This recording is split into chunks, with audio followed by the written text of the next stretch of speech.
And then here they said, even at that young age, Tiger was really good at playing golf.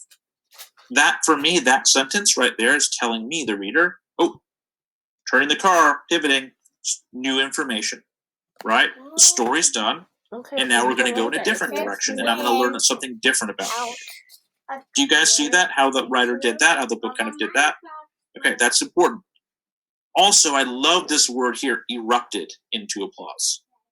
Right? They just say they started clapping. Right? The audience clapped.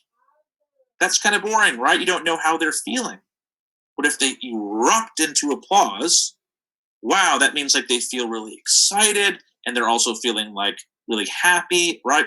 Pleased about it, because they're like, wow, like that was so funny and so interesting and so kind of humorous what Tiger just did, that I had to express myself, right? I erupted into applause and cheers. So that's a great word, right? That's a great descriptive word to use. Okay? Awesome. By the way, did Tiger cheat? Is that like cheating to pick up the ball and like move it over towards the hole? It definitely is, okay? So Tiger kind of cheated, but you know what? The audience knows that he was like 2 years old. So they said like, it's okay, right? Because they knew probably how he was feeling. So he was just kind of being funny and he moved the ball, right? It's okay. And also, just on a side note, remember I told you that Tiger Woods usually wears like a blue hat and a red shirt? Look at that. There's like baby Tiger still in his blue hat and red shirt. That's kind of funny. The picture. Anyway, Tiger's real name, Eldrick, was made up by his mom. I'm down here at the bottom of the page. Okay. The first letter was for her husband, Earl, a retired U.S. Army officer. The last letter was for her own first name, Kultida. Right? But almost from the beginning, they called their baby boy Tiger in honor of Tiger Pham, a South Vietnamese colonel who had saved Earl's life on the battlefield. After Earl Woods left the military, he moved to Southern California and took up golf. What started out as a hobby quickly became his passion. Okay, so I just read something that was really important, extremely interesting, but also important. Why? Because it tells more about Tiger's character and his personality, more than the fact that he grew up in California. Right? It said, how did Tiger get his name? Right? He got his name from a man named Tiger Pham, who in Vietnam was fighting with Tiger's dad, Earl. And so this man, Tiger Pham, saved Tiger Woods' dad, Earl. He saved his life. So Earl Woods wanted to commemorate, right, the man that saved his life, and he gave that name to his son, Tiger. So Tiger, I don't know about you guys, but I thought originally, like, you're thinking like Tiger Woods, like maybe he went to the zoo one day and he saw like a tiger and he's like, oh wow, like tigers are my favorite animal. I'm just going to call myself Tiger, right?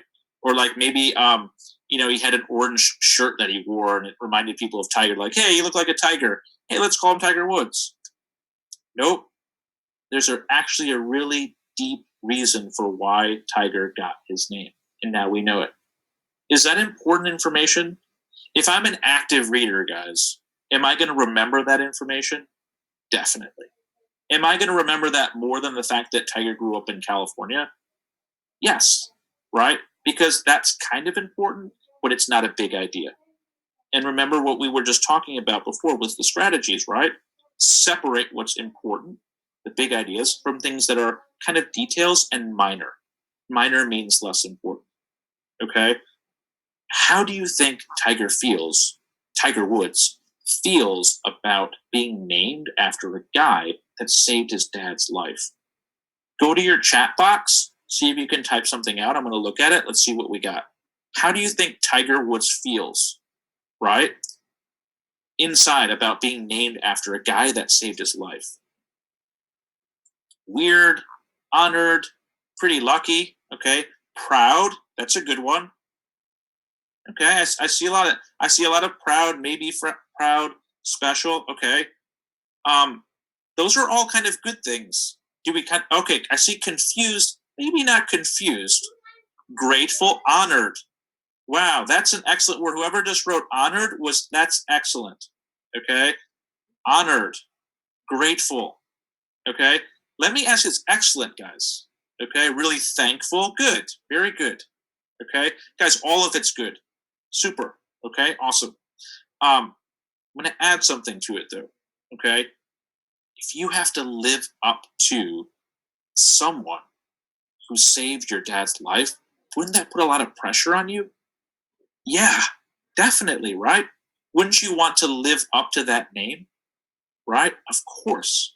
So I think he was thankful. I think he was grateful. I think he did feel honored, right? But I also think that Tiger inside probably felt like he had to live up to this guy because he saved his dad's life, right? Our parents are very important to us, right? For sure. So you would want to live up to someone who saved your dad's life or your mom's life, of course, right? So Tiger, that tells us that information that we just learned, how Tiger got his name, tells us about something inside of Tiger, probably, right? We're inferring. Remember infer? INFER. Right now, I'm inferring. We're inferring together. We don't know. I never met Tiger Woods. I don't know for sure. I'm not a doctor, right? I don't know. But I can infer. I'm allowed to do that, of course, when we read. And I know, I'm thinking, I can infer that he probably feels inside some pressure to live up to his name. Yes? That's called inferring. And do you see how that information told me more about Tiger than the fact that he grew up in California? Does everyone see that? Do you see the difference there, guys?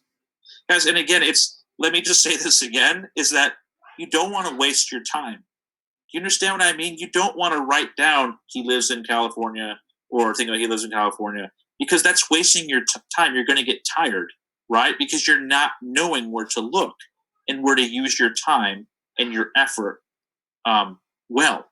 Okay, so if you were taking notes, you would want to write that down. How Tiger got his name because gives you more. Do you get that? You don't want to be lazy and just settle for the easy thing, like he plays golf. He grew up in California. Okay, I know about Tiger Woods. No, you don't. Right? You have to push yourself a little bit to know where to look, try to remember it, and then think about it. Be active. Okay, good. When Tiger was okay, so now we're going into something new, right? We're learning about his history, right? A little bit about Tiger, how Tiger grew up. Okay. When Tiger was a baby, right here, Earl moved his son's high chair into the garage so he could keep an eye on him while practicing his swing. In place of a rattle, he gave Tiger a little putter that he'd made out of a sawed-off golf club. That's interesting. Okay, over and over, Tiger's dad swatted balls off an AstroTurf mat and into a soccer net strung across the garage floor. Looking on, Tiger grew mesmerized by the graceful, repetitive motion. One day, he climbed down from his high chair, waddled over to the mat, and placed his own ball down on the tee. Then he lined up his tiny club and executed a perfect imitation of Earl's swing. He launched the ball right into the center of the net. A baby hitting a golf ball? It was like nothing Earl had ever seen before. He called his wife to watch their son's amazing feat. Earl started playing golf with Tiger every day. When Tiger was only a year and a half old, he took him to the local driving range, where they hit buckets of balls into the nets together. When Tiger was 3, Earl took him to a golf course near their house. Tiger played 9 holes and shot a 48, well over par for the course, but still impressive for a toddler. Okay, good. So, can I infer that Tiger spent a lot of time with his dad? Of course I can, right? Based on what I read. I'm not guessing, right? I'm using all the information so far that I've read, and I can infer that Tiger probably had spent a lot of time with his dad when he was a kid, and he developed a close relationship with his dad, right? They were able to bond over golf, okay? The other thing that I thought of what we were just reading about is I think it's really cool that he started out very humble beginnings. We say humble beginnings means he started out in his garage, guys, right? he was just like hitting the ball around on like what is it, a golf club made out of like a piece of wood. That's really cool. That's really interesting. That's something, if I were writing about Tiger Woods in school or whatever, I would include that. That's just really fascinating, right? Because in America, right, we're all American. In America, we like what? Sometimes we like to hear success stories. Someone starts out in their garage, learning how to make. We don't have computers, right?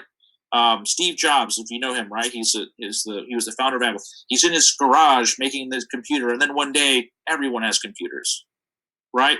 Tiger Woods is in his garage hitting the golf ball for the first time, and then all of a sudden he becomes a cultural icon, right? A world famous athlete. That's really cool. It makes us feel kind of very happy and pleased, right? The fact that someone could do that. It's inspiring, right? You feel inspired a little bit. Okay? So that's interesting, I think. Okay, let's go down here.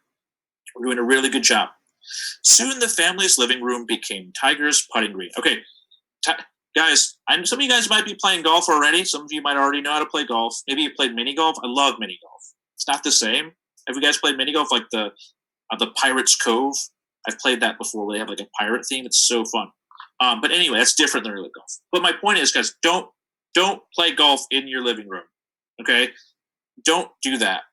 Tiger Woods did that. He probably got in trouble. They're not going to mention it here. But if you're going to play golf, you're going to play baseball, play soccer, do it outside or in a garage, right? Not in the living room. Look what Tiger's doing there. Nope, don't do it. Okay? Soon the family's living room became Tiger's putting green. After all, it was already filled with obstacles and traps. Coffee table, the fireplace, plants. Tiger had to learn to chip the ball well to get it over the lamp and into the hole, which was made out of a cup.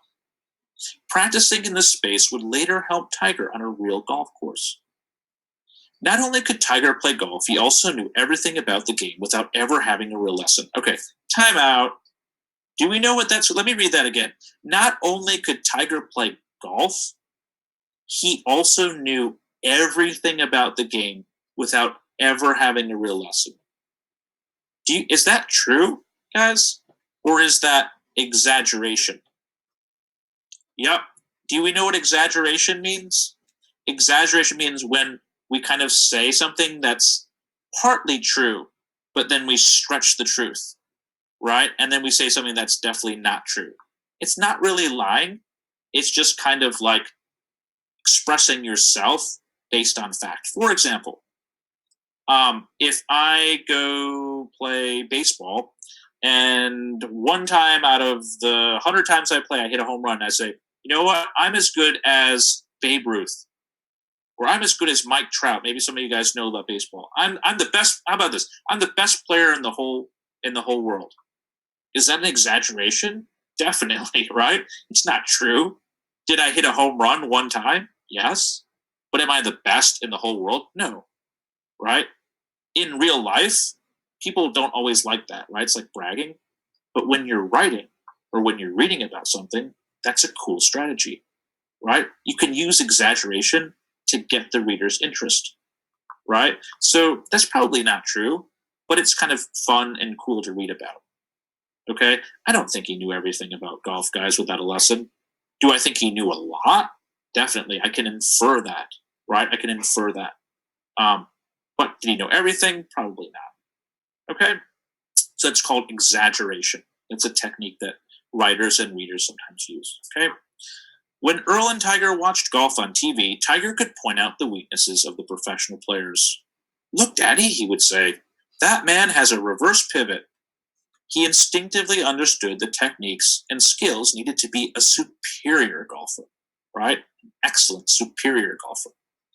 When other kids were drawing race cars and robots in their notebooks, Tiger was sketching himself launching high arcing moonshots off a golf tee. Tiger's parents talked together and decided they needed to do everything possible to encourage Tiger to develop his extraordinary talent.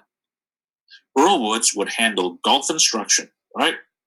And training, while Cotita was in charge of motivation and discipline. Wow, that's really interesting. Do you guys? I hope you guys agree. His mom and dad, like, each had a job, mean, of course, they loved him. They were his parents, but they also put in like they had jobs like for Tiger to help him out. Like Earl was going to be the golf instruction and training, right? And what does that remind you of? What did we just kind of learn about Earl Woods? Do you guys remember? So go ahead, put it in the chat box. What happened in Earl Woods' past? Who knows? You can write it in the chat box. What do we know about Earl Woods? Do we know? It's good. You can write the answer in chat. Yes, he was in the Army. He was in the military. Very good. There's a little bit of a pause there, like some of you guys maybe weren't sure. Yeah, he was in the Army or military. So doesn't that sound a little bit like someone who was in the military or Army? They might do that at home, right? Instruction and training, right? Motivation and discipline. Maybe he got some of those ideas, maybe, right? I can infer that. Don't know for sure. But maybe that's where Tiger's dad, Earl, got that, right? Because in the Army, I've never been in the Army, but I know from friends I have and I've seen, reading books, stuff, everyone knows you have to be very disciplined and very focused, and you have to be motivated, okay? So there's a relationship between sports and the Army, okay? And did Tiger want to do that? I think he probably did, I would think, right? He wants to please his parents, right? Show his parents that, hey, look at me, like, I can do this, right? He would probably want to do that. But also, that's a lot for a kid to deal with, right? I mean, that's a lot. You want to have schoolwork to do. You want to play with your friends. Maybe you want to go play basketball, right? And I'm sure Tiger did some of those things too. But he had this special talent. And we all have talents, right? Tiger's not the only one that has a talent. We all have talents. But he decided, and his parents said that talent needed to really be like a seed. It needed to kind of grow a little bit. So they needed to kind of be very, put down rules and make sure he could get really good. Okay? I don't think that's necessarily good or bad. I don't really have an opinion on it, guys. Maybe you do. I don't. I think it's good, but it's also bad. Could be both. Okay? There's nothing wrong with being pushed to do better, but he's like 2 years old too. I don't know. Right? Who knows? Even people with superior talents have weaknesses, of course. And right away, Tiger's dad could see that his son had a bad habit of losing focus. So he decided to teach him how to deal with distractions. I'm a tree, he'd say, and then stand directly in front of Tiger, making him shoot the ball over his head. Another time, just as Tiger was about to make a putt is like a short shot in golf, okay, Earl started jiggling coins in his pants pocket. Oftentimes, he would cough loudly, sing, or roll a ball into Tiger's line of vision. He'd do anything to break Tiger's concentration. On and on it went. The distractions angered Tiger, but in time he learned to concentrate fully and sink his putts no matter what was going on around him. After the Mike Douglas show appearance, the whole world knew about Tiger Woods, the little golf superstar. When he was 5 years old, Tiger was invited on another national television show called That's Incredible. This time he used his golf club to hit wiffle balls into the audience, and again the crowd loved it. All the attention could easily have gone to Tiger's head. Okay, what does that mean? Do we know if we say the expression in English, right? We say something goes to your head. What does that mean? Do we know? Right. Very good. Exactly. It means that maybe we're getting a little bit arrogant and we're getting a little bit overconfident. So if you say, oh, don't let it go to your head, right? If someone says that, it means they're just warning you and saying, don't think that you're better than other people and don't get too overconfident. Okay? Why is that good at sports? Let's find out. All the attention could easily have gone to Tiger's head, but Earl Woods always made sure his son kept his accomplishments in perspective. When another child guest on That's Incredible showed off her weightlifting prowess by picking up all three of the show's hosts at once, Earl pulled Tiger aside. Can you do that? He asked. No, Tiger replied. That's right, said Tiger's father. She's special in weightlifting, and you're special in golf. There are a lot of special people in the world, and you're just one of them. That's really, if I were allowed to write on in my book, I would put like red stars next to that passage, because that, again, that's really important, big idea information, guys. And do we all know, I didn't mention this earlier, do we know what a theme means? Are we familiar with that word? Theme? Theme. Okay? A theme is different than kind of a lesson, right? A theme is something that's behind the book, right? Behind the words, behind the story, right? That tells us about kind of why the characters did something and why maybe they did that, okay? Or why something's important. So what I just read, guys, was, I think, an important theme of the book, okay? And to go a step further, it's a lesson. A lesson is something that can teach you about your own life, right? And maybe you can use that in your own life, okay? So what's the theme here? Well, there's a couple of themes. Let's just look at the whole, what we read so far. There's a couple of themes already. One, if you work hard, you can accomplish great things, right? Maybe two, not every kid had an easy childhood, right? Because Tiger's childhood, I'm sure he had fun and he was happy, but he had a lot of pressure. He had to do a lot of work. So that's another kind of theme, right? Maybe another theme could be what? If your parents support you in something, you can do well at it, right? That could be another theme. So there's a lot of themes behind the story, okay? Here is also a lesson. And I think what Tiger, at least for me, and it could be different for different people. Some of you guys might already know that, or some of you might not think it's important. That's totally fine, okay? But for me, I'm saying that's a lesson. Because what is Tiger's dad really saying, right, to Tiger about when he says, she's special in weightlifting, you are special in golf, there are a lot of special people, well, you're just one of them. What is he trying to, you can go ahead and write in the chat box now. Go ahead, I'll give you a minute to do it. Why do you think that, what is Earl really saying there? It's kind of a tough question, but this is what active readers do. So take a second. What do you guys think, right? What do you think? Okay, don't be overconfident. Good. Okay? Everybody has a talent.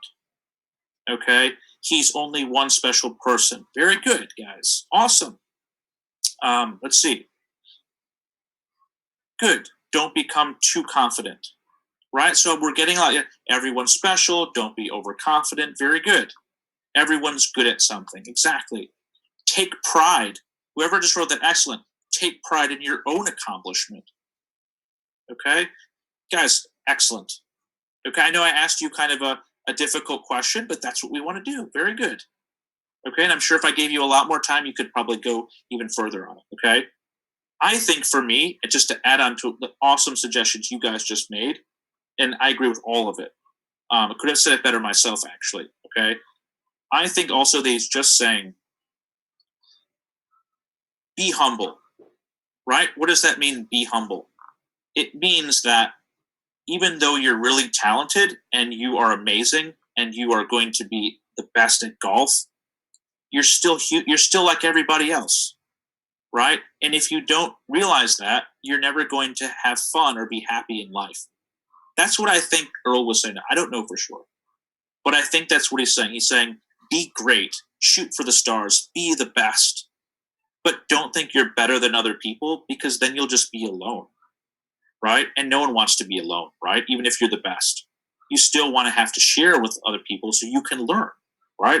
And so you can know that you're kind of, that what you did is means something.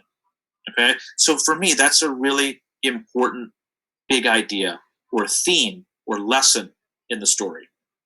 Okay? That to me was like, it's like if we watched a movie and I asked you, like, and you guys asked me, like, well, what was your favorite part? It's like that. That's my favorite part of this book. Right, is because I think that that's important. That made me think. I could apply it, make a connection to my own life. I didn't know that about Tiger.